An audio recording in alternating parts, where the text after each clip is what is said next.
तो कहानी की शुरुआत टैंगो किंगडम से होती है। एक दिन वहाँ पर डीमन किंग की आर्मी ने अटैक कर दिया। सभी लोग काफी ज्यादा गुस्से में आ चुके थे, लेकिन तभी किंग ने अपने सबसे पावरफुल स्पिरिट मेज को उनसे लड़ने के लिए वहाँ पर भेज दिया। स्पिरिट मेज ने अपनी बहुत ताकत से उन लोगों से फाइट की, लेकिन अंत में जाकर वो भी हार गया। लेकिन तभी उसे प्रोटेक्ट करने के लिए वहाँ पर एक स्पिरिट आई और दोनों ने मिलकर सभी मॉन्स्टर्स को हरा दिया। लेकिन अब वो हीरो काफी ज्यादा घायल हो चुका था और अब इस बात को तकरीबन 10 साल बीत चुके हैं, लेकिन अभी भी वो हीरो अपने किंगडम में वापस नहीं लौटा। और हम लोग वापस से प्रेजेंट में आते हैं, जहाँ पर एक लड़की जिसका नाम एलन था, वो अपने फादर को बोलती है, फादर अब उस हीरो को लौट आना चाहिए ना। लेकिन उसका फादर जिसका नाम रोवेल था, वो उसकी बातों को बिल्कुल मत्थे नहीं मारता और वो खिला पिलाकर वहाँ से भाग जाता है। वो आगे बढ़ना शुरू करता है, लेकिन तभी पीछे से एक बंदा उसे बोलता है, लॉर्ड रोवेल ये आप ही हो ना। और जब रोवेल इस बात को सुनता है तो वो काफी ज्यादा घबरा जाता है, इसलिए वो अपनी डॉटर को लेकर अब वहाँ से भाग जाता है। किसी को भी समझाता कि आखिरकार अभी अभी हुआ क्या। यहाँ तक कि रोवेल की बेटी को भी समझाता कि आखिरकार उसका फादर यहाँ से दौड़ चुका है। आगे वहाँ पर कुछ बंदे और आ चुके थे ताकि वो लॉर्ड रोवेल से वहाँ पर मिल सके और रोवेल के पास आने जाने के लिए कोई भी रास्ता नहीं बचा था, इसलिए ना चाहते हुए उसे टेलीपोर्टेशन स्पेल का यूज करके कहीं और भागना पड़ता है। एलन उसे कहती है, फादर आखिरकार आपने ऐसा क्यों किया, लेकिन उसे कुछ भी बता नहीं पाता। आगे जाकर हमें पता चलता है कि वो स्पिरिट मेज जिसने कि 10 साल पहले डीमन को हराया था, वो कोई और नहीं बल्कि यही लॉर्ड रोवेल था और 10 साल से अपने कैसल में आज तक नहीं गया और वो काफी ज्यादा फ्रस्ट्रेशन में आ चुका था। वो अपने मन में बोलता है, अरे नहीं आखिरकार लोगों को मेरे बारे में कैसे पता चल रहा है। आगे अब हम लोग उसके पास को देखते हैं। डीमन किंग की आर्मी ने उसे काफी ज्यादा घायल कर दिया था, वो मरने वाला था, लेकिन तभी उसकी मुलाकात एक स्पिरिट से हुई। स्पिरिट ने उसे अपने मैजिक को दे दिया, जिसकी वजह से वो फाइनली थोड़ा बहुत रिवाइव हो चुका था, लेकिन बदले में वो भी हाफ स्पिरिट बन चुका था। आगे रोवेल और वो स्पिरिट प्यार में पड़ जाती है और उनकी छोटी सी बेटी भी होती है जिसका नाम की एलन था और वो काफी ज्यादा खुश हो चुका था। इतने में ही रोवेल अपने मन में बोलता है, अब मुझे कैसे भी करके कहीं और भागना होगा। वो वापस से टेलीपोर्ट होता है, लेकिन तभी पीछे से वहाँ पर एक और बंदा वहाँ पर आ चुका था और ये कोई और नहीं बल्कि अल्बर्टो था। और जब रोवेल उसे देखता है तो सबसे पहले वो एलन को उठाता है और वहाँ से भागने की कोशिश करता है, लेकिन तभी एलन उसे बोलती है, फादर आपको इनसे मिलना चाहिए। अल्बर्टो से कहता है, लॉर्ड रोवेल प्लीज रुक जाइए। और एलन उसे कहती है, फादर अब आपको रुक जाना चाहिए, अगर आप नहीं रुके तो मैं आपके साथ नहीं आऊंगी। और इस बात को सुनकर कि लॉर्ड रोवेल भी वहाँ पर रुक जाता है। वो अल्बर्टो को बोलना शुरू करता है, अल्बर्टो देखो ये मेरी बेटी है, ये काफी सुंदर है ना, इसकी सुनहरी जुल्फे मुझे काफी ज्यादा पसंद है। और हम लोग देखते हैं कि लॉर्ड रोवेल और अल्बर्टो आपस में बातचीत करना शुरू करते हैं और अल्बर्टो कोई और नहीं बल्कि लॉर्ड रोवेल का 10 साल पहले का बॉडीगार्ड था और वो लॉर्ड रोवेल को यहाँ पर देखकर काफी शॉक हो चुका था। वो उसे कहना शुरू करता है, लॉर्ड रोवेल अब आपको वापस से लौट आना चाहिए क्योंकि मिस एजल ने आपके छोटे भाई से शादी कर ली है। और जब लॉर्ड रोवेल को इस बारे में पता चलता है तो वो काफी ज्यादा शॉक हो चुका था, क्या उसने मेरे भाई से शादी कर ली, लेकिन क्यों। आगे वो उसे बातचीत करना शुरू करती है और रोवेल अपने मन में एक और बात प्लान मानना शुरू करता है कि वो वहाँ से कहीं और टेलीपोर्ट हो जाएगा। लेकिन तभी एलन से बोलती है, फादर आपको अपनी जिम्मेदारी से भागना नहीं चाहिए, अगर आप वापस कहीं टेलीपोर्ट होगे तो मैं आपसे कभी भी बातें नहीं करूंगी। और अब लॉर्ड रोवेल के पास कोई भी ऑप्शन नहीं बचता। वो एलन को बोलता है, एलन प्लीज मेरे साथ ऐसा मत करो, तो मेरी बेटी हो। और ना चाहते हुए लॉर्ड रोवेल को वापस से अपने कैसल में जाना ही पड़ता है और वो डिसाइड कर लेता है कि वो वापस से अपने कैसल में जाएगा। आगे जाकर हमें पता चलता है कि जो मिस एजल है जिसने कि लॉर्ड रोवेल के भाई से शादी करी है, वो कोई और नहीं बल्कि लॉर्ड रोवेल की पहले की फियांसे थी और दोनों में काफी गहरा प्यार था, पर उसने उसकी मैरिज प्रपोजल को मना कर दिया। इसलिए उसने 10 साल पहले उसे फ्रंट लाइन में लड़ने के लिए वहाँ पर भेज दिया था, जिसमें कि लॉर्ड रोवेल की फादर की भी डेथ हो चुकी थी। और अब ना चाहते हुए लॉर्ड रोवेल को वापस से अपने कैसल में लौटना ही होगा और अब अल्बर्टो भी उसे ऐसा करने के लिए हाँ कर लेता है। आगे वो लोग वैगन में बैठकर कैसल में आगे बढ़ना शुरू करते हैं, लेकिन सबसे पहले लॉर्ड रोवेल और उसकी बेटी एक चर्च में जाते हैं और लॉर्ड रोवेल डिसाइड करता है कि सबसे पहले वो वहाँ पर शादी करेगा। उसने स्पिरिट वर्ल्ड में तो शादी कर ली है, लेकिन उसने रियल वर्ल्ड में अभी तक शादी नहीं की। लेकिन तभी चर्च का प्रीस्ट उसे बोलता है और वो लॉर्ड रोवेल को यहाँ देखकर काफी शॉक हो चुका था। वो उसे बोलता है, लॉर्ड रोवेल आपकी वाइफ कहाँ है। अच्छा मेरी वाइफ, रुक जाओ मैं समन कर देता हूँ। लॉर्ड रोवेल सबसे पहले कुछ मंत्रों को चेंज करता है और अचानक से वहाँ पर स्पिरिट गेट ओपन हो चुका था और वहाँ से सुंदर सी क्यूटी लड़की वहाँ से बाहर निकलती है जिसका नाम की ओरिजिन था और एक स्पिरिट थी और ये कोई और नहीं बल्कि लॉर्ड रोवेल की वाइफ थी। आगे वो लोग रियल वर्ल्ड में भी शादी करना शुरू करते हैं। अल्बर्टो इस चीज को देखकर काफी शॉक हो चुका था, लेकिन तभी ओरिजिन अल्बर्टो को बोलती है, अल्बर्टो तुमसे काफी सालों बाद मिलकर मुझे काफी अच्छा लगा। लेकिन अल्बर्टो को समझना था कि आखिरकार ये लड़की कौन है। लेकिन तभी उसे अपना फ्लैशबैक याद आता है तकरीबन 10 साल पहले जब लॉर्ड रोवेल मरने वाला था, लेकिन तभी वहाँ पर ओरिजिन आई और उसने उसकी जान बचा ली और अल्बर्टो को भी ओरिजिन के बारे में पता चल चुका था। लेकिन तभी हम देखते हैं कि उनकी फाइनली मैरिज कंप्लीट हो चुकी थी, इसलिए एलन उन लोगों के लिए एन्चेंटमेंट का यूज करके रिंग को समन कर देती है। बाद में जाकर हम लोगों को पता चलता है कि जो एलन है लॉर्ड रेवन और ओरिजिन की बेटी वो पहले जापान में रहा करती थी और वो अपने जमाने की एक मशहूर साइंटिस्ट थी। लेकिन एक दिन वो एक्सपेरिमेंट करते करते इस वर्ल्ड में इसे हो गई और उसकी पावर का नाम है एटम मैनिपुलेशन, यानी कि वो किसी भी एटम्स को मैनिपुलेट करके कुछ भी क्रिएट कर सकती है। और सभी लोग उसकी पावर को देखकर काफी ज्यादा ही शॉक हो चुके थे और जाने से पहले एलन सबसे पहले कुछ डायमंड्स को प्रीस्ट को दे देती है क्योंकि इस वर्ल्ड में डायमंड काफी ज्यादा पॉपुलर होते हैं और वो लोग वहाँ से बाहर आ चुके थे। और रोवेल डिसाइड कर देता है कि वो वापस अपने कैसल में जाएगा ताकि वो अपनी जनता को वहाँ पर देख पाए और ताकि सभी लोगों को पता चल पाए कि हीरो वापस से इस दुनिया में लौट चुका है। और एलन के कहने पर रोवेल भी इस बात को मान चुका था। सबसे पहले वो ओरिजिन और एलन को बोलता है, तुम्हें वापस से स्पिरिट वर्ल्ड में जाना होगा क्योंकि मिस एजल काफी ज्यादा घटिया सी आदमी है। अगर उसे पता चला कि मेरी छोटी बेटी भी है तो मुझे नहीं पता वो गुस्से में आकर क्या कर लेगी। और अब रोवेल भी वहाँ पर जाने के लिए तैयार हो चुका था और अब एलन भी ये देखकर काफी ज्यादा खुश हो चुकी थी जब उसका फादर वापस से अपने कैसल में जाने वाला है। सबसे पहले रोवेल वैगन में बैठने के लिए जाता है, लेकिन वो काफी नर्वस था इसलिए वापस से बाहर आ जाता है। ओरिजिन और एलन उसे थोड़ा बहुत मोटिवेट कर देते हैं और वो वापस से वैगन में बैठ जाता है और हम लोग देखते हैं कि वो वापस से अब आगे बढ़ना शुरू कर देता है। आगे हम देखते हैं कि ओरिजिन और एलन स्पिरिट वर्ल्ड में जा चुके हैं। वहाँ पर सबसे पहले वो वाटर मिरर के पास जाते हैं और अब वो लोग फाइनली रोवेल को वहाँ से देख सकते हैं। अब आगे रोवेल भी आगे बढ़ना शुरू करता है। वो दरअसल एक वैगन में बैठा हुआ था, वो अल्बर्टो से बातें करना शुरू करता है। लेकिन अब हम देखते हैं कि जो रोवेल होता है वो काफी ज्यादा सीरियस मूड में आ चुका था। वो अल्बर्टो से मिस एजल के बारे में पूछना शुरू करता है क्योंकि कहीं ना कहीं उसे भी पता ही था कि जो मिस एजल है वो काफी ज्यादा एरोगेंट थी। जब रोवेल 17 साल का था तो मिस एजल की ओर से उसे प्रपोजल आया था, लेकिन उस वक्त रोवेल ने मिस एजल की प्रपोजल को ठुकरा दिया जिससे कि मिस एजल काफी ज्यादा गुस्से में आ चुकी थी। इसलिए उसने रोवेल और उसके फादर को फ्रंट लाइन में मॉन्स्टर से लड़ने के लिए वहां पर भेज दिया और उसी दिन में रोवेल ने अपने फादर को खो लिया। और यहाँ तक कि रोवेल भी उस जंग में काफी ज्यादा घायल हो चुका था और अब रोवेल इसी मैटर को सोच कर काफी ज्यादा गुस्से में आ चुका था क्योंकि उसका बिल्कुल भी मन नहीं था मिस एजल और बाकी लोगों से मिलने का। लेकिन ना चाहते हुए उसे एलन कहने पर ऐसा करना ही पड़ता है और वो लोग आगे बढ़ना शुरू करते हैं। वो लोग फाइनली कैसल वाली किंगडम तक तो पहुंच चुके थे जहां पर सभी लोगों को रोवेल की आने की खबर वहां पर हो चुकी थी और सभी लोग रोवेल के आने पर काफी ज्यादा खुश थे क्योंकि उसी हीरो ने उनकी 10 साल पहले जान जो बताई थी। वो सभी लोग चीयर करना शुरू करते हैं और फाइनली रोवेल अपने कैसल में वापस आ चुका था। सबसे पहले रोवेल अपने बटलर से मिलता है और उसका बटलर भी रोवेल से मिलकर अब काफी ज्यादा ही खुश हो चुका था और इस चीज को देखकर रोवेल को भी काफी ज्यादा खुशी होती है। वो आगे बढ़ता है और वो फाइनली कैसल वाले रूम में पहुंच चुका था, लेकिन तभी उसकी ओर एक मोटी भद्दी औरत उसकी ओर आगे बढ़ना शुरू करती है। वो उसे गले मिलने के लिए आगे बढ़ती है, लेकिन तभी रोवेल उसे डॉज कर लेता है। वो अपने मन में बोलता है, अरे आखिरकार ये जीव कौन है। आगे चलकर वो लड़की उसे बताती है, रोवेल तो तुम आ ही गए, मैं कोई और नहीं बल्कि तुम्हारी फियांसे मिस एजल हूं। मुझे पता है कि तुम अभी तक मुझे भूले नहीं होगी। और जब रोवेल उसे देखता है तो वो काफी ज्यादा शॉक हो चुका था। वो उसे कहती है, रोवेल अगर तुम वापस आ चुकी हो तो मैं तुमसे एक और बार शादी करूंगी। और वहीं हम देखते हैं कि ओरिजिन और एलन इन सभी चीजों को स्पिरिट वर्ल्ड से देख रही थी और यहाँ तक कि ओरिजिन इस चीज को देखकर काफी ज्यादा जेलस फील करती है और एलन उसे ऐसा करने के लिए साफ-साफ मना कर देती है। और अब एलन अपने मन में सोचना शुरू करती है कि आखिरकार वो अजीब सी प्राणी उसके डैड के साथ क्या करने वाली है। और इतना ही काफी नहीं था कि मिस एजल की बेटी भी अब वहां पर आ चुकी थी। वो नीचे वहां पर गिर गिर वहां पर आती है और मिस एजल उसे बोलती है, बेटा इनसे मिलो, ये तुम्हारे फादर है। और जब वो मोटी सी बच्ची रोवेल को देखती है तो वो काफी ज्यादा खुश हो चुकी थी। वो बोलती है, डैड तेरे सच में आप हो। और वही हम लोग स्पिरिट वर्ल्ड में एलन को देखते हैं और वो काफी ज्यादा गुस्से में आ चुकी थी, लेकिन तभी ओरिजिन उसे कंट्रोल कर देती है और वो उसे बोलती है बेटा चिंता मत करो, ये सिर्फ तुम्हारे फादर है। और रोवेल भी उसे देखकर काफी शॉक हो चुका था। एरियल उसे बोलना शुरू करती है रोवेल इसे मिलो, ये कोई और नहीं बल्कि तुम्हारी ही बेटी है। और रोवेल को ये देखकर काफी ज्यादा सदमा लगता है, इसलिए वो अपने बच्चे से पूछना शुरू करता है आखिरकार ये बच्ची किसकी है। सॉरी मास्टर, लेकिन मैं इस बारे में आपको नहीं बता सकता। और तभी हम देखते हैं कि लॉर्ड रोवेल का भाई सोवेल भी अब वहां पर आ जाता है और वो अपने भाई को देखकर काफी ज्यादा खुश हो चुका था। उसे बिल्कुल भी विश्वास नहीं होता कि उसका भाई फाइनली अब यहाँ पर आ चुका है। उसकी आंखों में आंसू थे और वो उसे बोलना शुरू करता है भैया अब फाइनली आप यहाँ पर आ चुके हो। वो एजिल को बोलता है अबे मोटी आखिरकार तूने ये गहने क्यों पहने हैं, ये तेरे नहीं है। लेकिन तभी एजिल उसे बोलती है मैं एक नोबल हूँ इसलिए मैं गहनों को पहन सकती हूँ और आखिरकार तुम होते कौन हो। इसलिए अब रोवेल उसे शांत कर लेता है और उसे बोलता है सोवेल मुझे बात बताओ कि आखिरकार ये बच्ची किसकी है। लेकिन सोवेल को भी पता नहीं होता कि आखिरकार एजिल की बच्ची किसकी है और यहाँ तक कि बटलर को भी इसके बारे में कुछ भी पता नहीं रहता। और अब एजिल काफी खुश हो चुकी थी क्योंकि उसका मानना यह था कि अब वो फाइनली रोवेल से शादी कर लेगी। लेकिन तभी सोवेल उसे ऐसा करने से मना कर देता है। एजिल खुशी में उसे बोलती है सोवेल अब तुम्हारा भाई यानी कि रोवेल आ चुका है, इसलिए मुझे तुमसे डाइवोर्स चाहिए। और अब वो लोग भी फाइनली डाइवोर्स के लिए मान जाते हैं। हम देखते हैं कि वो दोनों भाई आपस में बातचीत करना शुरू करते हैं और सोवेल उसे काफी ज्यादा दुखी हो चुका था। वो अपने बड़े भाई रोवेल को अपनी हर एक चीज को बता देता है और अब सोवेल फाइनली काफी ज्यादा खुश हो चुका था। इतने में ही रोवेल उसे पूछना शुरू करता है सोवेल क्या वो बच्ची सच में तुम्हारी नहीं? नहीं भैया वो बच्ची बिल्कुल भी मेरी नहीं है, बल्कि मुझे तो किसी और लड़की से प्यार है। लेकिन दिक्कत यह है कि वो नोबल नहीं है। लेकिन रोवेल को इस बात से कोई भी दिक्कत नहीं होती और अब वो लोग बिल्कुल प्लान बनाना शुरू करते हैं कि आखिरकार वो लोग कैसे मिस एजिल और सोवेल का डिवोर्स कैसे कराएंगे। और अब वो लोग आगे चलकर सोचना शुरू करते हैं। लेकिन तभी सोवेल अपने भाई को बोलता है भैया आखिरकार आप पिछले 10 साल से कहां थे। आगे अब रोवेल सोवेल को बताना शुरू करता है कि वो पिछले 10 सालों से स्पिरिट वर्ल्ड में था, यहां तक कि उसकी शादी भी हो चुकी है और उसकी एक क्यूट सी बेटी भी है। और फाइनली सोवेल इस बात को सुनकर काफी ज्यादा खुश हो चुका था। लेकिन अब वो आगे प्लान बनाना शुरू करते हैं कि आखिरकार वो मिस एजिल को अपनी जिंदगी से कैसे बाहर फेंक सकती है। रोवेल बहुत सोचता है लेकिन फिर भी उसे कुछ भी नहीं सोचता। इतने में सोवेल उसे बोलता है भैया प्लीज अब मैं काफी ज्यादा थक चुका हूं, मैं चाहता हूं कि आप हमारे कारोबार को संभालो क्योंकि बस अब मुझसे और नहीं होता। लेकिन तभी रोवेल बोलता है सोवेल मेरे भाई मैं ऐसा नहीं कर सकता क्योंकि मैं बाहर स्पिरिट बन चुका हूं। और वही हम लोग ओरिजिन और एलन को देखना शुरू करते हैं जो कि स्पिरिट वर्ल्ड में थे। वो फैसला करते हैं कि वो लोग वापस से ह्यूमन वर्ल्ड में जाएंगे ताकि वो वहां रहकर रोवेल से बातचीत कर पाए। और फाइनली वो वहां पर समझ चुके थे। रोवेल सबसे पहले सभी लोगों को उनसे इंट्रोड्यूस करवाना शुरू करता है और सभी लोगों को उनसे मिलकर काफी ज्यादा खुशी होती है। और बटलर देखता है कि रोवेल की तो एक छोटी सी बेटी भी है तो वो काफी ज्यादा खुश हो चुका था। एलन उसे बोलना शुरू करती है क्या आप मेरे ग्रैंडपा हो। और बटलर को ग्रैंडपा शब्द सुनकर काफी ज्यादा खुशी होती है, यहाँ तक कि वो काफी ज्यादा खुश हो चुका था। वो एलन को बोलना शुरू करता है हाँ बेटा मैं तुम्हारी ग्रैंडपा हूं और अगर तुम्हें कोई भी चीज चाहिए तो बस मुझे एक बार बोल देना। और वो सभी लोग काफी ज्यादा खुश हो चुके थे। लेकिन अब आगे वो डिस्कस करना शुरू करते हैं कि आखिरकार उन लोगों को कैसे डिवोर्स को करना होगा। आगे हम देखते हैं कि ओरिजिन उसे बातचीत करना शुरू करती है और अब रोवेल भी काफी खुश हो चुका था। वो सोवेल को बोलता है राजा तो तुम ही बनना होगा लेकिन मैं तुम्हारा मंत्री जरूर बन सकता हूं। लेकिन तभी हम देखते हैं कि ओरिजिन इस बात को सुनकर काफी ज्यादा खुश हो चुकी थी, इसलिए वो रोवेल को अपने प्लॉट के दर्शन करवा देती है। और एलन बोलना शुरू करती है अरे नहीं यार मेरे फादर भी एक नंबर की ठरकी से है। और जिस बात को सुनकर रोवेल काफी ज्यादा शॉक हो चुका था। ओरिजिन उसे बोलना शुरू करती है बेटा ऐसा नहीं बोलते। और अब वो लोग फाइनली अपने प्लान को बना देते हैं कि आखिरकार वो लोग कैसे डिवोर्स को करने वाले हैं। आगे हम किंग को देखते हैं यानी कि मिस एजिल के फादर को। और अब उसे भी फाइनली पता चुका है कि जो रोवेल वो स्पिरिट वर्ल्ड से वापस लौट आ चुका है। और वही हम लोग एक और कैरेक्टर को देखते हैं जिसका नाम की रेव होता है और वो कोई और नहीं बल्कि किंग का बेटा होता है। और उसे बोलना शुरू करता है फादर चाहे जो भी हो जाए आप रोवेल के सामने जरा सा भी मुंह मत खोलना क्योंकि कल की जो कोई भी बातें होगी वो सिर्फ और सिर्फ मैं ही करूंगा। और किंग भी मान जाता है। हम अगली सुबह देखते हैं कि अब रोवेल फाइनली वहां पर आता है। सबसे पहले वो किंग को हेलो बोलता है और किंग उसे देखकर काफी शॉक हो चुका था। वो उसे कहता है रोवेल तुम्हें यहाँ देखकर मुझे काफी खुशी हुई और तुमने जो कुछ भी किंगडम के लिए किया वो काफी अच्छा किया। लेकिन तभी रोवेल उसे बोलना शुरू करता है मैं चाहता हूँ कि आपकी बेटी हमारे खानदान से अपना नाम मिटा ले क्योंकि वो मेरे भाई से डिवोर्स चाहती है। और किंग इस बात को सुनकर काफी शॉक हो चुका था। क्या आखिरकार क्यों ये मुझे नहीं पता, लेकिन वो कह रही थी कि वो किसी और से प्यार करती है। और जिस बात को सुनकर अब किंग काफी शॉक हो चुका था। लेकिन तभी वहां पर बात करने के लिए किंग का बेटा रे वहां पर आता है। वो रोवेल से बातें करना शुरू करता है लेकिन तभी रोवेल को उसके अंदर से कुछ तो अजीब सा महसूस हो रहा था। और वही हम देखते हैं कि स्पिरिट वर्ल्ड में एलन अपनी मदर को बोलना शुरू करती है मदर आखिरकार ये लड़का कौन है क्योंकि इसके अंदर की हर एक चीज यहाँ तक कि इसका मानना भी काफी डार्क है। और यहाँ तक कि ओरिजिन को भी समझ आता है कि आखिरकार ये लड़की बोल रही है। लेकिन तभी हम देखते हैं कि रे वहां पर आता है और वो रोवेल को बोलना शुरू करता है ठीक है रोवेल जैसा तुम चाहते हो हम वैसा ही करेंगे लेकिन बदले में तुम्हें हमारे लिए काम करना होगा। लेकिन रोवेल उसे बोलता है अब मैं फैमिली का हेड नहीं रहा और जो कुछ भी मेरा छोटा भाई बोलेगा मैं वही करूंगा। और ऐसा कहने के बाद वो वहां से निकल जाता है। सबसे पहले वो लोग कोर्ट में जाते हैं जहां पर क्योंकि डाइवोर्स का प्रोसेस शुरू हो जाता है। सबसे पहले जज मिस एजिल को बोलता है क्या आप सच में सोवेल से डाइवोर्स चाहती हो। हाँ मैं चाहती हूँ क्योंकि मुझे कोई और लड़का पसंद है। और वो काफी एक्साइटमेंट में आ चुकी थी क्योंकि मिस एजिल को लगा था कि अगर वो सोवेल से डाइवोर्स ले लेगी तो उसके बाद वो रोवेल से शादी कर लेगी पर ऐसा होना बिल्कुल भी संभव नहीं था। और अब रोवेल भी अपने भाई के लिए बोलना शुरू करता है। जज बोलता है ठीक है मैंने फैसला कर दिया है तुम दोनों का डाइवोर्स मैं करवाता हूँ और बदले में मैं मिस एजिल को सजा देता हूँ कि आज के बाद वो कभी भी किसी से भी शादी नहीं कर पाएगी। और जब एजिल इस बात को सुनती है तो वो काफी ज्यादा शॉक हो चुकी थी। वो अपने फादर और ब्रदर को बोलना शुरू करती है प्लीज मुझे बता दो पर ऐसा होना बिल्कुल भी पॉसिबल नहीं था। और वही हम ओरिजिन और एलन को देखते हैं और वो लोग ये देखकर काफी ज्यादा शॉक हो चुके थे। लेकिन लोगों को बिल्कुल भी समझ आता कि आखिरकार रेव यानी कि उसके भाई ने उसके विरुद्ध कुछ बोला क्यों नहीं। और वही हम लोग शाम के सीन को देखते हैं जहां पर कि रोवेल से मिलने रेव वहां पर आता है और वो उसे बोलता है रोवेल मैंने सुना है कि तुम्हारी वाइफ एक स्पिरिट है और यहाँ तक कि तुम्हारी एक बेटी भी है और मेरी बस एक इच्छा है कि मुझे कैसे भी करके तुम्हारी बेटी से मिलना है। जिस बात को सुनकर रोवेल काफी ज्यादा गुस्से में आ चुका था। वो उसे बोलता है रेव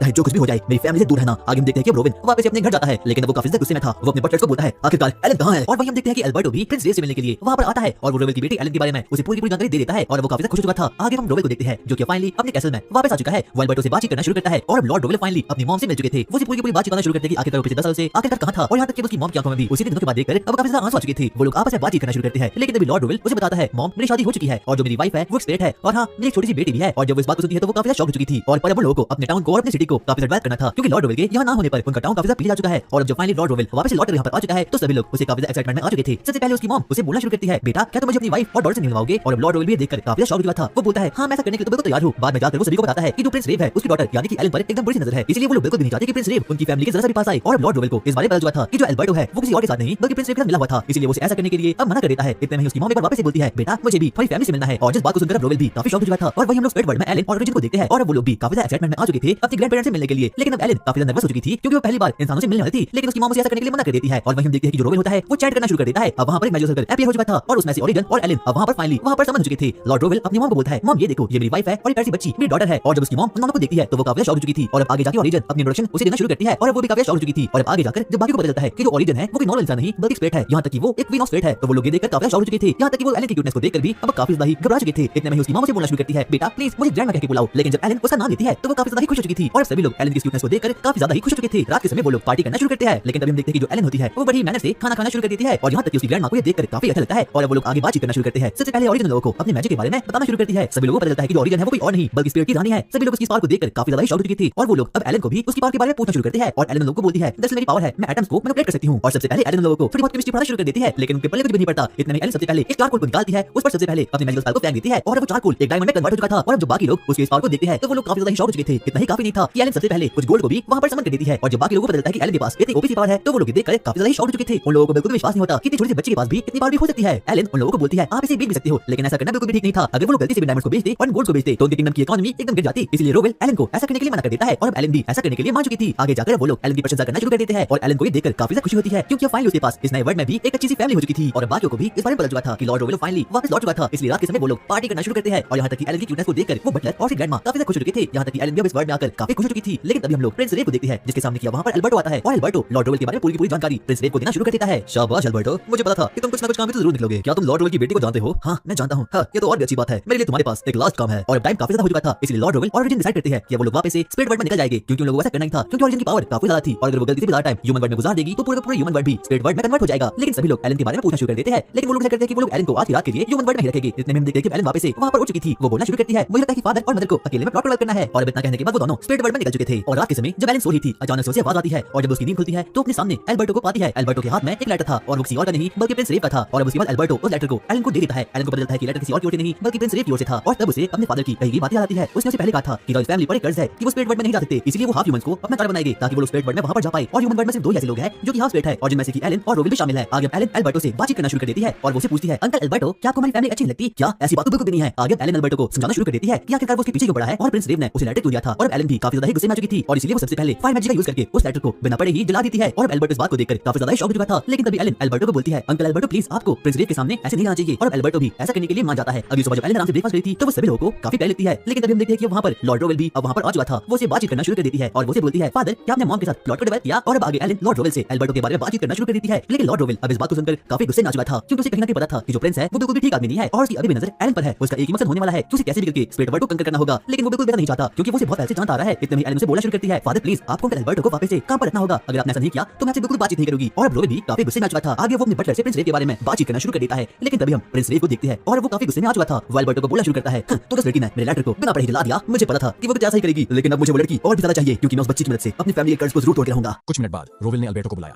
और जब वह मिला तो उसने पूछा कि प्रिंस राविसॉल के साथ क्या हुआ। राविसॉल ने बताया कि उसने उससे सारी बातें तोड़ दी हैं। रोवेल ने कहा कि शायद उसे लगा होगा कि वह परिवार के लिए अच्छा कर रहा है, लेकिन असल में उसने अपनी बेटी एलन को सीधा रॉयल गुस्से के बीच में ला खड़ा किया है। फिर भी एलन ने उसे कहा था कि वह उससे बात करे वरना वह उससे कभी बात नहीं करेगी। उसने बताया कि एलन ने उसके भेजे हुए लेटर को पढ़े बिना जला दिया था और इसी वजह से कोई सबूत नहीं बचा, जिससे अल्बर्टो को समझ आ गया कि उसकी बेटी ने ही उसे बचाया था। वह और उसके पिता ने बताया कि एलन उसे वापस ग्रुप में शामिल करने वाली है, जो सुनकर अल्बर्टो हैरान रह गया। रोवेल ने आगे कहा कि उसे वापस लेने का मतलब ये नहीं कि वह उस पर भरोसा करती है, इसलिए कमरे से बाहर जाते समय वह हर वक्त उस पर नजर रखेगी। अल्बर्टो को याद आया कि लड़ाई के मैदान में रोवेल के पिता ने उसे बचाया था, लेकिन उसी वजह से उस आदमी की जान चली गई, इसलिए वह हमेशा यह कर्ज उतारना चाहता था और उसे लगा कि रॉयल्टी से जुड़कर वह यह कर पाएगा, लेकिन वह गलत था। उधर दूसरी तरफ एलन अपने दादा दादी के साथ खाना खा रही थी जब रोवेल आया और बोला कि वह अल्बर्टो से बात कर चुका है। एलन ने उसे ठंडेपन से नजरअंदाज कर दिया, लेकिन उसने कहा कि प्लीज उसे सुन ले क्योंकि वह बात कर चुका है। तब एलन ने चेतावनी दी कि वह सभी सर्वेंट्स को समझाए कि स्पिरिट्स को क्या चीजें परेशान करती हैं ताकि कोई भी अल्बर्टो वाली गलती दोबारा न करे। उसके पिता को एहसास हुआ कि वह सही कह रही है, इसलिए उसने कहा कि अल्बर्टो अगर अपनी गलती मान ले तो वह उस पर नाराज नहीं रहेगी। दादा दादी हंसने लगे और बोले कि असली पेरेंट कौन है ये समझना मुश्किल है। इसी दौरान एलन उसे डांटती रही कि भले ही उसने उसकी भलाई के लिए उसका नाम इस्तेमाल किया, लेकिन उसने और लोगों को नुकसान पहुंचाया, इसलिए अगली बार अगर वह उसे किसी बहाने की तरह इस्तेमाल करने वाला हो तो पहले बता दे। उसने ये भी कहा कि उसे उसकी मदद चाहिए। प्रिंस रेल जैसे ब्लैक हार्टेड विलन से निपटने में उसे वह जेलस और स्पाइटफुल कहती है। रोवेल हंस पड़ा और बोला कि उसने बिल्कुल सही उसका डिस्क्रिप्शन दिया है, लेकिन एलन ने जब उसे भी ब्लैक हार्टेड कहा तो वह ऑफेंड हो गया और दादा दादी हंसी से लोटपोट हो गए। थोड़ी देर बाद एलन के दादा ने सर्वेंट्स को बुलाकर कहा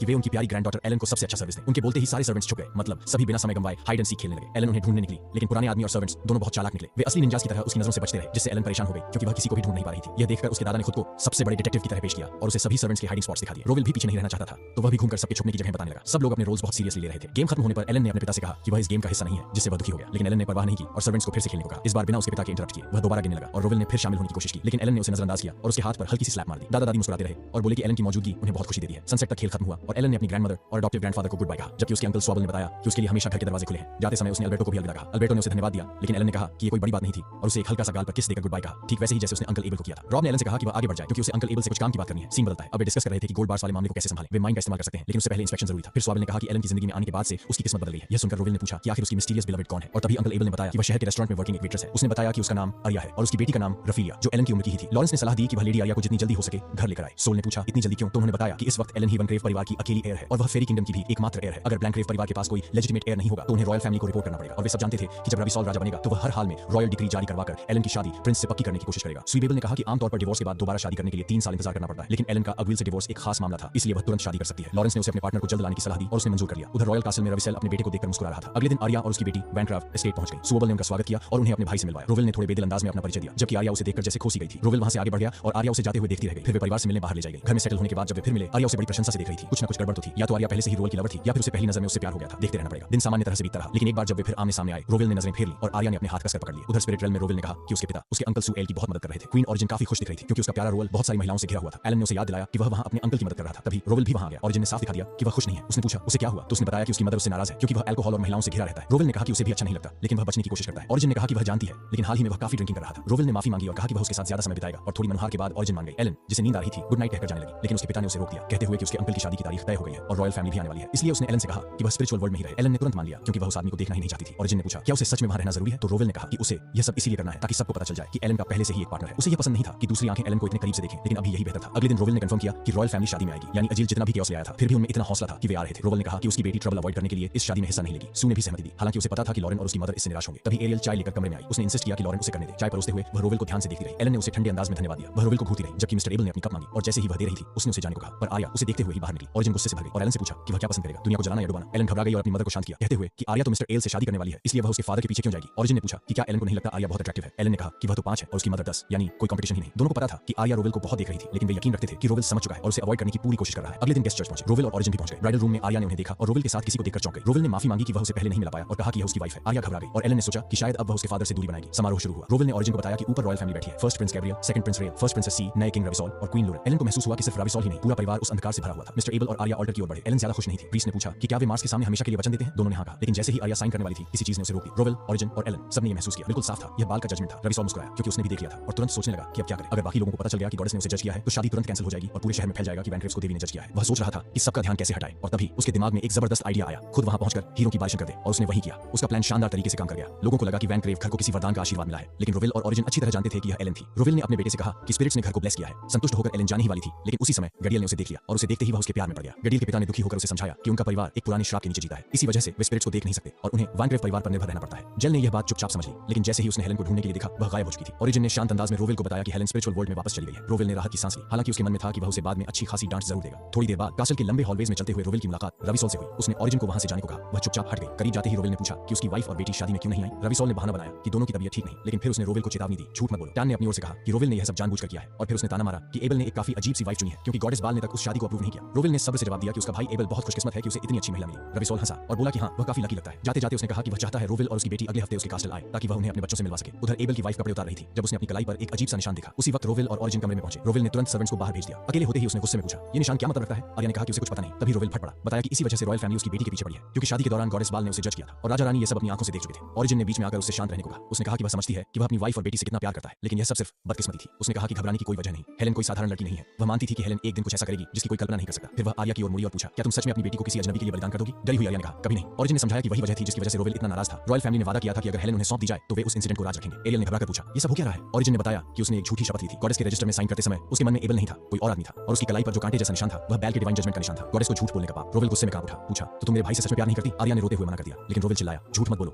ऑरिजिन फिर आगे आई और बोली कि निशान अभी हल्का है, मतलब आर्या के अंदर अभी सच्ची फीलिंग्स मौजूद है। आंसू भरी आंखों से आर्या समझ गई यह गॉडेस का वार्निंग था। अगर उसने दिल से एबल को प्यार नहीं किया तो उसका जीवन बर्बादी में खत्म होगा। ऑरिजिन ने अपने जादू से निशान छुपा दिया, अब सिर्फ वही उसे देख सकती थी और उसने कहा जब तुम एबल को पूरी सच्चाई से प्यार करोगी तब यह निशान खुद गायब हो जाएगा। रोवेल ने साफ कह दिया किसी को इसके बारे में कुछ मत बताना, यहाँ तक कि एबल को भी नहीं। आर्या ने वादा किया कि वह यह राज कभी उजागर नहीं करेगी। स्पिरिचुअल वर्ल्ड में हेलन दूर से पूरा दृश्य देख रही थी। उसका दिल भारी हो गया। उसे लगा था कि अंकल एबल को आखिर शांति मिल जाएगी, लेकिन नहीं, चीजें इतनी आसान नहीं थी और वह जानती थी कि अब उसे काम शुरू करना होगा। दूसरी तरफ जेल एलन को दिमाग से निकाल ही नहीं पा रहा था। उसने अपने पिता से पूछा कि रॉयल फैमिली स्पिरिट्स के साथ कॉन्ट्रैक्ट क्यों नहीं कर सकती। उसके पिता ने बताया कि यह बहुत पुराना मामला है, पीढ़ियों से चला आ रहा श्राप, वे स्पिरिट्स के पास भी नहीं जा सकते। फिर भी उसने वादा किया कि वह अपने बेटे की इच्छा पूरी करेगा। इधर एरियल बुरी तरह टूट चुकी थी। उसे समझ नहीं आ रहा था कि क्या करे। उसे मना किया गया था कि एबल को कुछ न बताए, लेकिन उसके मन में लगातार सवाल उठ रहे थे कि क्या उसे बताना चाहिए। तभी एबल कमरे में आया और उसकी घबराई हालत देखी। उसने पूछा क्या वह ठीक है। आर्या ने कहा कि उसे थोड़ा समय चाहिए। एबल मुस्कुराया और बोला कि कोई बात नहीं। वह कुछ कहना चाहती थी लेकिन हिम्मत नहीं जुटा पाई। उधर हेलन स्पिरिचुअल लाइब्रेरी में रिसर्च कर रही थी। उसका असिस्टेंट विंट आया और उसे डांटने लगा कि उसने इतनी किताबें फैला दी हैं, उसके पेरेंट्स नाराज होंगे। हेलन ने शांत स्वर में कहा कि वह एक रिकॉनेसेंस मिशन पूरा कर रही है तो कोई उसे डांट नहीं सकता। विंट ने समझ लिया कि वह उसे रोक नहीं पाएगा तो उसने कहा कि कम से कम मदद तो मांग ले। हेलन ने पूछा कि क्या उसे रॉयल फैमिली पर लगे श्राप के बारे में कुछ पता है क्योंकि उसने उनके शरीर से अंधेरा उठते देखा था। विंट चौंक गया। उसे उम्मीद नहीं थी कि हेलन भी उसे देख सकती है। हेलन ने बताया कि उसने अपनी मां से पूछा था और उसकी मां ने कहा था कि वह एक स्पिरिचुअल कर्स है। विंट ने कहा कि उसे ज्यादा जानकारी नहीं क्योंकि हेलन अभी सच जानने के लिए बहुत छोटी है, लेकिन हेलेन ने साफ कहा कि वह अज्ञान में नहीं जी सकती। उसने बताया कि वह प्रिंस रविसॉल की जांच कर रही है क्योंकि उसने बैंक्रेव परिवार की कमजोरी का फायदा उठाकर हेलेन और उसके पिता को कासल बुलाया था। विंट गुस्से में भड़क गया, उन्हें इंसोलेंट रैट्स कह दिया, लेकिन फिर खुद को संभालकर उसने हेलेन से कहा, सब कुछ बताओ। हेलेन की जिद करने पर उसने सच्चाई उजागर की। यह सब शुरू हुआ तो 100 साल पहले मॉन्स्टर स्टॉर्म के दौरान। उस समय के राजा ने अहंकार में आकर स्पिरिट्स को बुलाया और मांग की कि उनकी क्वीन आए और विनाश रोक दे, लेकिन स्पिरिट्स ने उसका आदेश मानने से इनकार कर दिया और राजा ने गुस्से में एक प्राचीन टाबू तोड़ दिया। अब हेलेन अपने कमरे में बैठी यह सब सोच रही थी, तभी उसके पेरेंट्स अंदर आए और माफी मांगी कि वे देर से पहुंचे, लेकिन हेलेन की गंभीर शक्ल देखकर पूछा कि क्या हुआ। हेलेन ने सरल शब्दों में कहा, मुझे सब पता है। उसकी मां ने समझाया कि उसने इसलिए नहीं बताया क्योंकि हेलेन दयालु है और वह श्राप तोड़ने की कोशिश करती, लेकिन हेलेन ने कहा कि वह उतनी दयालु नहीं जितना वे सोचते हैं। वह रॉयल फैमिली के पाप माफ नहीं कर सकती। ये शर्म की बात थी कि वे अपनी ही गलतियों को नजरअंदाज करते हुए जी रहे थे। रोविल ने माफी मांगने की कोशिश की, लेकिन हेलेन ने कहा कि उसका कोई दोष नहीं। उसने कहा, मैं आधी इंसान हूं और मेरे पास मेरी grandma, grandpa, uncle able, Alberto, पूरा वैनक्लेव परिवार है। मुझे आप सब पर गर्व है। मैं एक इंसान और एक स्पिरिट की बेटी हूं और यह बात मुझे सबसे ज्यादा प्राउड बनाती है। यह सुनकर भी हेलेन उन लोगों को कभी माफ नहीं करेगी जो अपनी गलतियां स्वीकार किए बिना स्पिरिट्स की शक्ति चाहते थे। यह बात रोविल के दिल को छू गई और वह उसे गले लगाने भागा, लेकिन हेलेन ने उसे रोक दिया और साफ-साफ कहा कि अब काम करने का समय आ गया है। फिर जिज्ञासा से उसने पूछा कि आर्या से बातचीत के बाद क्या हुआ था। ओरिजिन ने बताया कि आर्या ने सारी सच्चाई एबल को खुद ही बता दी, जबकि रोविल ने उसे मना किया था। इसकी वजह से बहुत हंगामा हुआ और एबल ने बीच में ही पूरी रिसेप्शन खत्म कर दी। रोविल ने यह भी बताया कि एबल गुस्से में इतना टूट चुका था कि उसने कहा कि वह कुछ समय के लिए दूर रहेगा, जबकि उसकी मां और लॉरेंस उससे मिलना चाहती थी। ये सुनकर हेलेन उदास हो गई और बोली कि क्या वह अपने ग्रैंड पेरेंट्स से मिल सकती है जब आंट आर्याना वहां न हो। रोविल ने कहा कि यह मुश्किल होगा क्योंकि आर्याना ने साफ कह दिया था कि वह वापस नहीं आएगी, लेकिन हेलेन के जिद करने पर रोविल मान गया। वह उसे वैनक्लेव रेजिडेंस ले गया। जैसे ही हेलेन पहुंची, उसकी ग्रैंडमदर दौड़कर उसे गले लगा लिया। आर्या के स्टेप फादर्स ने भी उससे मिलकर खुशी जताई। दादी रोते हुए बोली कि सब कुछ अच्छा होने लगा था, लेकिन अचानक सब बिगड़ गया। इसी बीच एबल और आर्या कमरे में आए। एबल ने शांति से अपना परिचय दिया, लेकिन आर्यल ने मुंह फेर लिया। इसे देखकर एबल ने सख्ती से उसे ठीक से पेश आने का आदेश दिया। फिर उसने रोविल से पूछा कि क्या वह आर्या से बात करने आया है, लेकिन रोविल ने कहा कि वह तो हेलेन की इच्छा पर आया है। आर्या हैरान रह गई, मैं से कौन बात करना चाहता है। तभी हेलेन ने कहा कि वह सिर्फ एक महत्वपूर्ण बात बताने आई है। एबल ने बीच में कहा कि हेलेन भले ही उसकी बेटी की उम्र की हो, लेकिन वह बिल्कुल साधारण लड़की नहीं है, इसलिए एरियल को उसकी हर बात ध्यान से सुननी चाहिए। एरियल चुपचाप से हिलाकर सुनने के लिए तैयार हो गई। हेलेन ने धीरे-धीरे समझाया कि एरियल की मां ने एक स्कारमर छिपा दिया था क्योंकि वह अंकल एबल से प्यार करती थी, लेकिन ये बड़ी गलती थी। एरियल तुरंत बोली कि उसने बताया क्योंकि वह एबल से प्यार करती है। हेलेन ने सिर हिलाया, ये सच्चा प्यार नहीं था, ये तुम्हारी गलती के लिए माफी मांगने की कोशिश थी। उसने बताया कि शादी से पहले एरियल की मां ने किसी और के बारे में सोचा था, इसलिए गॉडेस बालपन ने उसे जज किया था। एरियल परेशान होकर बोली कि हेलेन सीधी बात कहे। तब हेलेन ने कहा कि उसे अपने मन से हर गंदी सोच मिटानी होगी क्योंकि एबल पूरे किंगडम्स के लिए जरूरी था। उसने खुलासा किया कि रॉयल फैमिली वैनक्लेव परिवार की स्पिरिचुअल ब्लेसिंग बचाना चाहती थी, इसलिए वे शादी में यह देखने आए थे कि एरियल जीवित रहने लायक है या नहीं, और एरियल के व्यवहार ने सब कुछ बिगाड़ दिया। एरियल डर से कांप गई। दादी ने उसे दिलासा दिया कि रोल जैसा आदमी देखकर पहली बार में किसी का भी मन डगमगा सकता है, लेकिन उसने एबल की भावनाओं का ख्याल नहीं रखा। एरियल ने खुद को संभालते हुए कहा कि वह एबल से पूरे दिल से प्यार करती है। हेलेन ने ठंडे स्वर में कहा, अगर सच में ऐसा है तो अपने पिता के बारे में गंदे ख्याल छोड़ दो, वरना तुम खुद खतरे में पड़ जाओगी। हेलेन की मुस्कान ठंडी और भयानक थी। अगर तुमने फिर ऐसी गलती की तो मेरी मां और मैं तुम्हें बिल्कुल नहीं छोड़ेंगे, हम तुम्हें धीरे-धीरे खत्म कर देंगे। हेलेन उसके करीब आ गई और कहा, तैयार रहो। डर से एरियल बेहोश हो गई। दूसरी तरफ स्पिरिचुअल वर्ल्ड में ओरिजिन ये सब चुपचाप देख रही थी। कुछ देर बाद एबल ने हेलेन से माफी मांगी। हेलेन ने शांत आवाज में कहा कि चिंता मत करो, शायद वह ज्यादा सख्त हो गई थी। एबल ने भावुक होकर कहा कि उसकी वजह से उनका परिवार टूटने से बच गया और वह हमेशा आभारी रहेगा। फिर हेलेन ने अपने पिता से पूछा कि क्या अब उन्हें कासल जाना पड़ेगा। रोविल ने गंभीरता से कहा, हाँ जाना पड़ेगा। ये सुनकर हेलेन की ग्रैंडमदर बहुत खुश हुई और तुरंत सीमस्ट्रेसेस को बुलाकर नया ड्रेस बनाने का आदेश दिया। सबने तुरंत काम शुरू कर दिया। एबल शर्माते हुए बोला कि उसकी पत्नी हमेशा से एक बेटी चाहती थी, इसलिए वह हेलेन के लिए ड्रेस बनाने के लिए बहुत उत्साहित हो गई है। हेलेन मुस्कुराई और समझ गई, लेकिन उसने कहा कि वह चाहती है कि उसके अंकल एबल का भी मेकओवर हो। उसने मेकअप आर्टिस्ट को बुलाया और अपने पिता से कहा कि एबल को पकड़ कर रखें, अब उसे हैंडसम बनाने का समय है। कुछ देर बाद सब लोग हैरान रह गए। एबल कम से कम 20 साल जवान दिख रहा था। हेलेन खुश होकर बोली, अब तो आर्या किसी और को देखेगी ही नहीं। रोविल ये देखकर मुस्कुराया। अब उसे समझ आया कि हेलेन ने ये सब क्यों किया और उसने उसकी इस शानदार सोच की तारीफ की। गैडियल उस लड़की को दिमाग से निकाल ही नहीं पा रहा था। उसके ख्यालों में खोया हुआ था कि अचानक उसके पिता आ गए। उन्होंने कहा कि रोवाल और उसकी बेटी जल्द ही कैसल पहुंचने वाले हैं और वे चाहते हैं कि उनका बेटा उनका इंतजार करे। उन्होंने यह भी बताया कि वो चाहते हैं कि गैडियल उनसे मिलकर थोड़ा करीब आए। सीन फिर एलन की तरफ जाता है। उसने वही ड्रेस पहन ली थी जिसे उसकी दादी हमेशा उसे पहनते हुए देखना चाहती थी। दादी उसे देखकर खुश हो गई। उन्हें एलन की मासूमियत और मिठास बहुत अच्छी लगती थी। तभी उसके दादा कमरे में आए और बोले कि बाहर कैरेज तैयार है। थोड़ी देर बाद सब लोग निकल पड़े और लंबा सफर तय करने के बाद आखिरकार वे किंग के कैसल पहुंचे। कैसल के बाहर रोवाल रुका रहा। उसे इतना अचानक अंदर जाना थोड़ा अजीब लग रहा था, लेकिन एलन ने कहा कि पछताने का कोई फायदा नहीं, जितनी जल्दी हो सके सब सुलझा देते हैं। रोवल ने पूछा, इतनी जल्दी क्यों? एलन ने जवाब दिया कि वह गैडियल से भी बात करना चाहती है। जैसे ही वे गेट पार करके अंदर गए, एलन ने देखा कि किंग के आसपास एक काली सी एनर्जी फैली हुई है। किंग ने उन्हें बैठने के लिए कहा। वह ध्यान से देख रहा था कि रोवल अपनी बेटी से कितना प्यार करता है। किंग ने माफी मांगी और कहा कि एजील की सगाई के दौरान जो कुछ हुआ वह उसके पिता की गलती थी। उसने यह भी बताया कि अब न एजील यहाँ है और न उसका पिता। वो दोनों समस्याओं के बाद बॉर्डर के पास एक मेंशन में रहने चले गए, जहां से वे कभी वापस नहीं आएंगे। एलन समझ गई कि किंग ने अपनी बहन की गलती का फायदा उठाकर उसके पिता को सत्ता से हटाया है और अब वह खुद भी पहले से ज्यादा ठंडा और कड़वा हो गया था। फिर भी किंग ने एबल की बदकिस्मती पर दुख जताया। उसे अंदाजा भी नहीं था कि उसकी दूसरी पत्नी एजाइल जैसी दिखेगी और इससे बहुत अफवाहें फैलने लगी। एलन ने अपने पिता को शांत रहने के लिए कहा और किंग से पूछा कि ये अफवाहें शुरू ही क्यों हुई। किंग ने कहा कि ऐसी बातें एक छोटी प्रिंसेस को नहीं बताई जाती, लेकिन एलन को लगा कि वह झूठ बोल रहा है, बल्कि उसने जानबूझकर ये बात छेड़ी है ताकि एलन खुद समझ जाए। किंग मुस्कुराया और बोला कि यह समझ में आता है कि एलन ने रोबर्टो को अपने पक्ष में कैसे किया। एलन ने कहा कि रोबर्टो को वैनक्राफ्ट फैमिली की हालत पर दया आई थी और उसने उसी कमजोरी का फायदा उठाया। वह उसे जासूस की तरह इस्तेमाल कर सकती थी, लेकिन उसे लगा रोबर्टो इस काम में अच्छा नहीं है, इसलिए उसने ऐसा नहीं किया। किंग उसकी समझदारी देखकर हैरान था। उसने रोवल को शुक्रिया कहा कि उन्होंने इतनी तेज दिमाग वाली लड़की को दुनिया में लाया। अब उसे यकीन था कि एलन को पता है कि एबल की दूसरी पत्नी वाली अफवाह किसने फैलाई। एलन ने पूछा क्या वह उसकी परीक्षा ले रहा है। उसे लगा कि किंग इस कहानी को बहाना बनाकर उसके पिता के साथ सौदा करना चाहता है और अगर अफवाह इतनी फैली है तो अंदाजा लगाना मुश्किल नहीं कि इसे शुरू किसने किया। किंग ने पूछा तो ये अफवाह किसने फैलाई। एलन ने जवाब दिया रानी ने। किंग चौंक गया, तुम ऐसा कैसे कह सकती हो। एलन ने शांत होकर कहा कि उसने रानी एरियल को जिस तरह रोवल को देखते हुए देखा था कोई भी औरत समझ जाती। फिर सगाई के बाद की सेलिब्रेशन भी अचानक कैंसिल हो गई, मतलब कुछ बड़ा हुआ था और काउंट वैनक्राफ्ट जैसे इंसान के खिलाफ इतनी बड़ी अफवाह सिर्फ कोई बराबर या उससे ज्यादा ताकत वाला ही फैला सकता है, इसलिए ये सिर्फ रानी ही हो सकती थी। किंग यह सुनकर और भी प्रभावित हो गया। उसे लगा कि उसने एक भी डिटेल नहीं छोड़ी। फिर वह बोला तो क्या तुम्हें सजा के बारे में पता है। एलन ने अनजान बनने की एक्टिंग की और पूछा कौन सी सजा। किंग बताता है कि एबल की पत्नी की कलाई पर भी वही कांटों जैसे निशान है जैसे एजील के थे और उन्हें छिपाने से बड़ी दिक्कतें पैदा हो सकती हैं। एलन ने कभी ऐसे निशान नहीं देखे थे और उसे लगा कि रॉयल फैमिली उन्हें सच में पसंद नहीं करती, लेकिन इतनी अजीब अफवाहें फैलाना वह सोच भी नहीं सकती थी। रोवल भी हैरान रह गया और उसने फैसला किया कि वह अपनी बेटी को तुरंत घर ले जाएगा। जैसे ही वे निकलने ही वाले थे किंग ने उन्हें रोका और कहा कि उसकी बात अभी खत्म नहीं हुई। उसने माना कि वह सब अंदाजों पर बोल रहा था और माफी मांगी। उसने वादा किया कि वह अपनी पत्नी को जाकर कह देगा कि ये सब एक गलतफहमी थी। एलन ने पूछा क्या आप पक्का यही करना चाहते हैं, क्योंकि अगर अफवाह फैलाने वाली ही इसे झूठ बता दे तो पूरी गलती रॉयल फैमिली पर ही आएगी। किंग ने कभी सोचा नहीं था कि मामला इतना भारी हो सकता है। उसने पूछा क्या चीजों को ऐसे ही रहने देना बेहतर नहीं होगा। एलन समझ गई कि यही उसकी प्लानिंग थी। आखिर अफवाह फैलने से पहले भी वह उसके पिता से हार चुका था और उसे उस ताकतवर राज्य से डर था जो रोवाल का साथ देता था। तभी किंग ने पूछा क्या तुम मेरी बेटी बनना चाहोगी। रोवाल भड़क गया और उसे याद दिलाया कि कोर्ट ने वादा किया था कि वे उसकी फैमिली में दखल नहीं देंगे। किंग ने कहा कि उसे ऐसा कोई वादा याद नहीं, लेकिन एलन ने तुरंत मना कर दिया, जिससे रोवल की जान में जान आई। किंग ने कभी सोचा नहीं था कि इतना बड़ा हीरो ऐसा रिएक्ट करेगा। किंग ने कहा कि वह चाहता था कि एलन उसके बेटों से मिले, लेकिन रोवल को इसमें कोई दिलचस्पी नहीं थी। फिर भी किंग ने जोर दिया। उसे यकीन था कि एलन को वे पसंद आएंगे, क्योंकि वे यंग नोबल लड़कियों में बहुत पॉपुलर हैं। एलन ने मन ही मन सोचा कि ऐसे लड़के तो बस पैसा और ताकत चाहते हैं। किंग ने माना कि उनके पेरेंट्स भी ऐसे ही हैं। एलन ने देखा कि वे अमीर फैमिली से हैं, तो उसे लगा कि ऐसे लोगों से मिलवाने की कोई जरूरत ही नहीं। किंग को लगा कि उसकी बातों में दम नहीं लग रहा। फिर उसने आखिरी कोशिश की, कम से कम वे बहुत हैंडसम तो हैं। एलन हंसती और बोली, मेरे अपने पेरेंट्स की सुंदरता ही काफी है। फिर उसने कहा कि वह जितनी जल्दी हो सके यहाँ से निकलना चाहती है। किंग ने पूछा, रोवल की बेटी आखिर है कौन? रोवल ने कहा, मैं खुद उसे नहीं हरा सकता, तो बाकी कौन हारेगा? आखिरकार किंग ने अपने बेटों को अंदर बुलाया। गडियल 12 साल का और रेचल 9 साल का। जैसे ही एलन ने उन दोनों को देखा, वह डर गई। दोनों के आसपास भी अपने पिता जैसी डार्क ऑनर थी। दोनों लड़के उसके करीब आने लगे तो एलन पीछे हट गई। किंग ने कहा कि अगर वह थक गई है तो लेट सकती है। अचानक एलन को कई सारे स्पिरिट्स दिखाई देने लगे। किंग घबरा गया, उसे समझ नहीं आया क्या हो रहा है। जैसे ही एलन शॉक में गई, कमरे में मौजूद हर इंसान को वे बुरी आत्माएं दिखने लगी। फिर सच सामने आया। बहुत साल पहले पुराने किंग ने स्पिरिट्स की क्वीन से मदद मांगी थी ताकि वह युद्ध जीत सके, लेकिन जब उसने इनकार किया तो उसने स्पिरिट्स को ही बलिदान कर दिया। वापस वर्तमान में रोवल चिल्लाया कि कोई उसकी बेटी को हाथ न लगाए। उसे पता था कि अगर ये चलता रहा तो एलन अपनी समझदारी खो देगी। किंग ने जवाब मांगा और रोवल ने कहा, ये स्पिरिट्स का श्राप है जो कोर्ट पर लगा है। एलन को तुरंत उसके पिता के साथ बाहर ले जाया गया। तभी ओरिजिन अंदर आया और किंग को बताया कि सब कंट्रोल में है, लड़की को बुखार है लेकिन वह ठीक हो जाएगी। रोवल ने याद दिलाया कि कमरे में सबने वो श्राप देखा था। तभी मां ने समझाया कि इसका कारण एलन ही है। स्पिरिट्स की आत्माओं ने उसे पहचान लिया और मदद मांग ली। सीन फिर किंग पर जाता है, जो कुछ देर बाद होश में आता है। वह पूछता है कि उसके बेटे कैसे हैं। दोनों को बेहोश पड़े देखकर उसे राहत मिली कि वे जिंदा हैं। तभी वह फैसला करता है कि उसे स्पिरिट्स से मिलकर माफी मांगनी होगी। तभी एक लड़का पूछता है, क्या स्पिरिट फेस्टिवल में जो हम हर साल प्रार्थना करते हैं, क्या वो अब भी उन तक पहुंच सकती है? हमने 200 सालों से कभी मिस नहीं किया। उसे लगा शायद स्पिरिट्स उन्हें पहले ही माफ कर चुके हैं